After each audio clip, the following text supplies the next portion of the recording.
Hello there ladies and gentlemen, I'm Paul TX141 Walsh, welcoming you to some more For Honor gameplay today on our channel. In this episode, we'll be featuring some 1 vs 1 duel gameplay with Kensei, the male variant. Now the reason I've titled this video the Old Kensei is because this footage is taken prior to patch 1.05, which came out quite recently. In that patch, Kensei was buffed slightly I believe, whereby his or her side lights had their speed improved, therefore providing a little bit more flexibility in Kensei's opening game.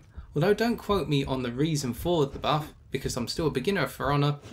Instead, feel free to let me know if I have got it wrong.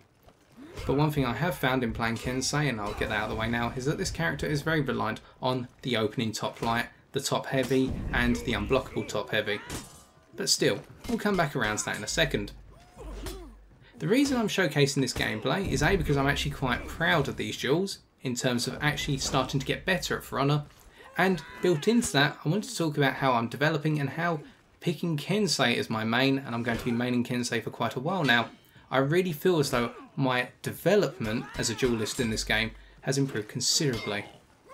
Whereby with Orochi, which I featured last time in the first impressions video, link available in the top right corner of your screen, I wasn't really getting to do this.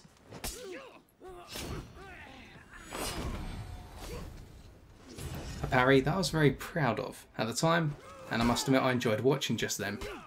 And when I say doing this, I could of course parried with Orochi, but I found that the way I was playing Orochi, whereby I was playing on a very counter-attack nature and constantly going for dodges and essentially outfoxing my opponents to throw attacks, then I'd move out the way and swing back in with a heavy for example, I wasn't really getting the full depth of understanding of the game's mechanics and how characters play out.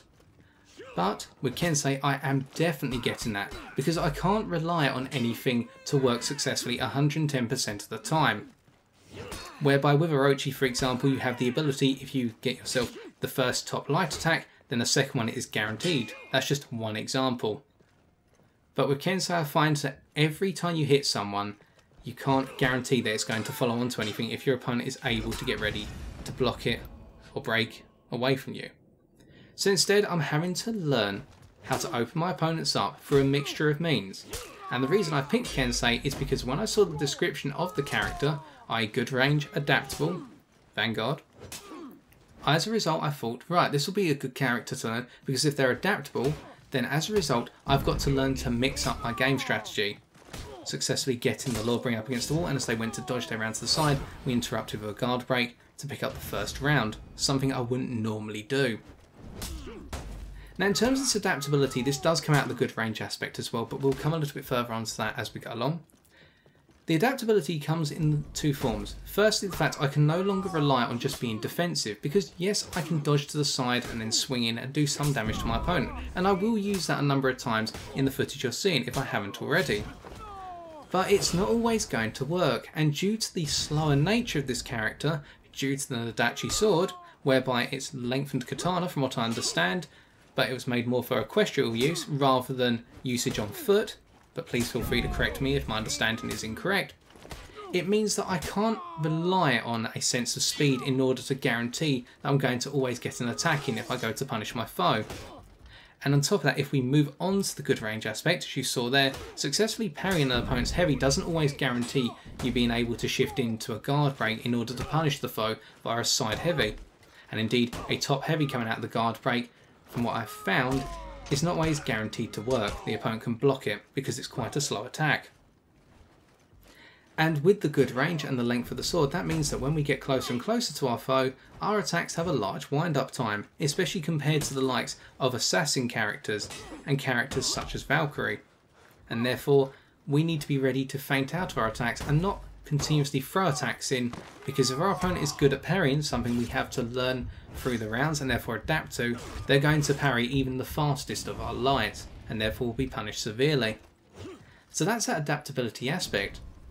But with the good range as well, what this means is that every so often I can afford to sit back for my foe, try and pull some distance. Alternatively, if they go to throw a top heavy for example, while the slower attacks in their arsenal, then I can pull back, especially from short ranged assassin characters, and then I can go to throw my own top heavy counter. Their attack will miss because it doesn't have the range, my attack is going to hit because it does have the range, and it'll catch them by surprise.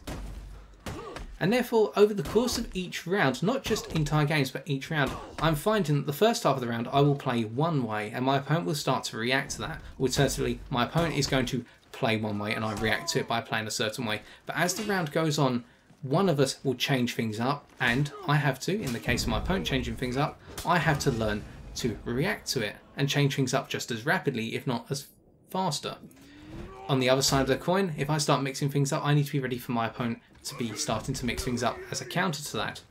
So that's the adaptability aspect. And it's a whole new depth that I never really talked about in the first impressions video, as we take the first round off the Shigoki there. And by going into this level of depth with Kensei, it's pretty viable that you can get it out of other characters as well, but Kensei in particular. It just means that this game has become just as much a game of chess, in effect, as it has a fighting game, and I do love a good game of chess.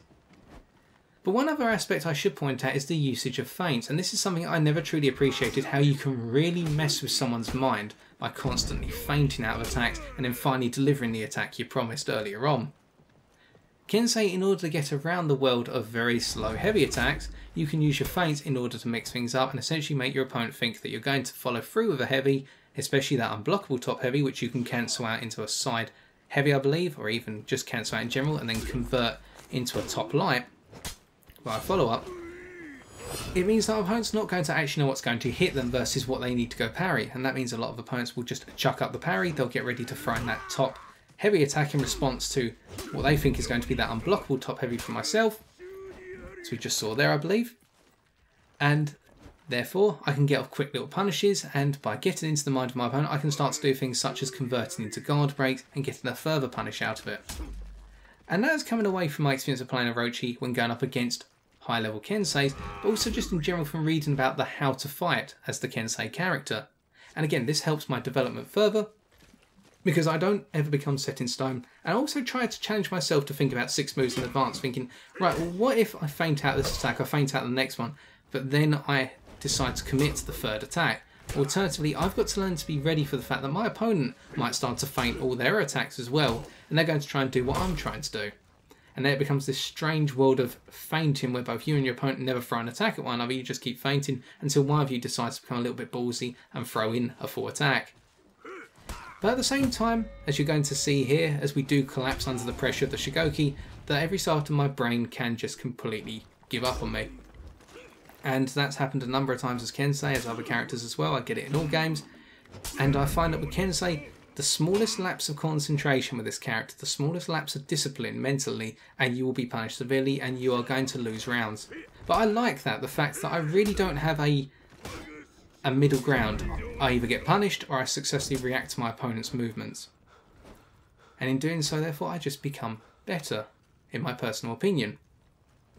Now, moving away from Kensei, as we've talked quite a bit about Kensei and my experience, and we've probably repeated some items, what about Frona for me?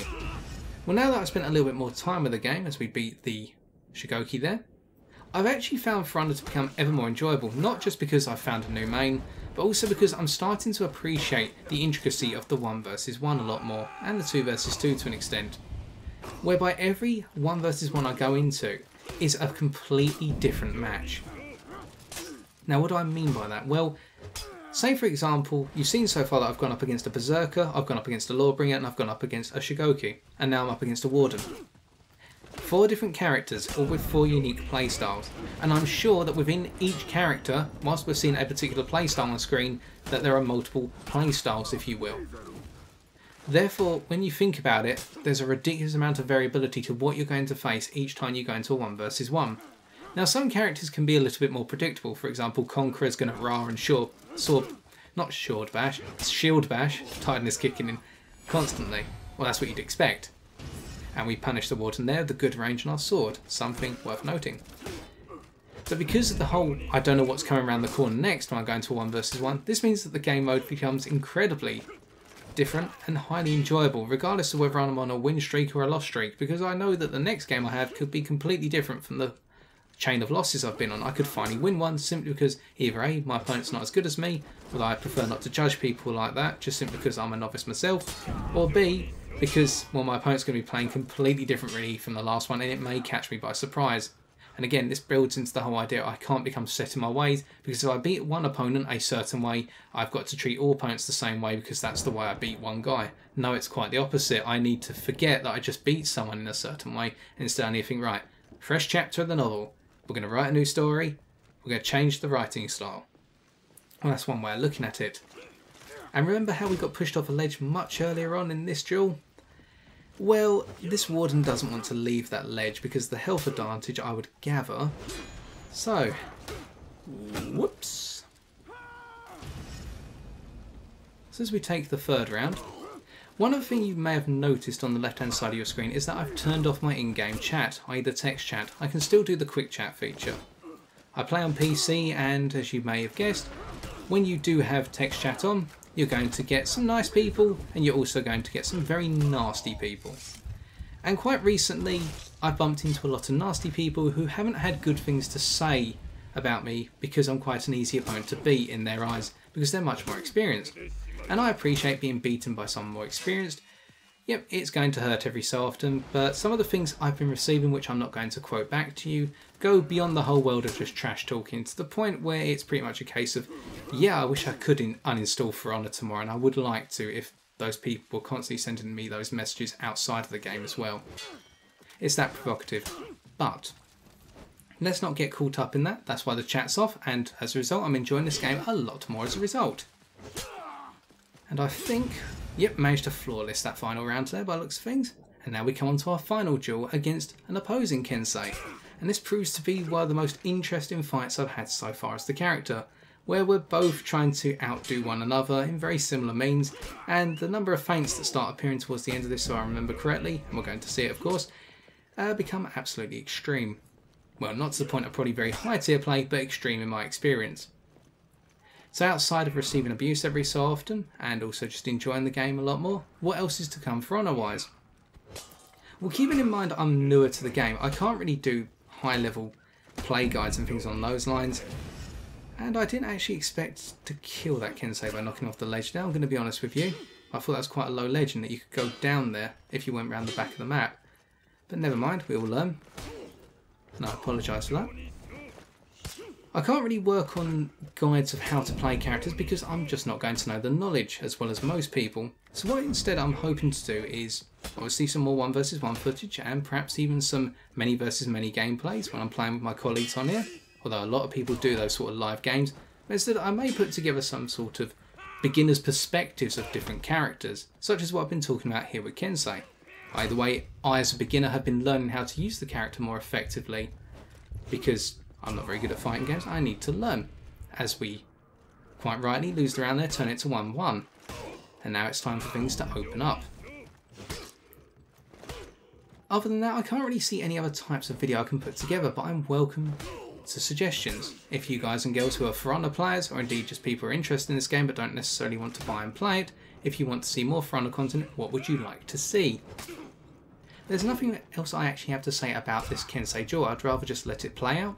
So on that note folks, I'm going to buzz out of here, but if you have enjoyed this video as we head towards our close, be sure to leave a like, comment and or subscribe for future For Honor videos on this channel. But otherwise I have been TX141, enjoy the rest of this duel, and remember, always stay honourable.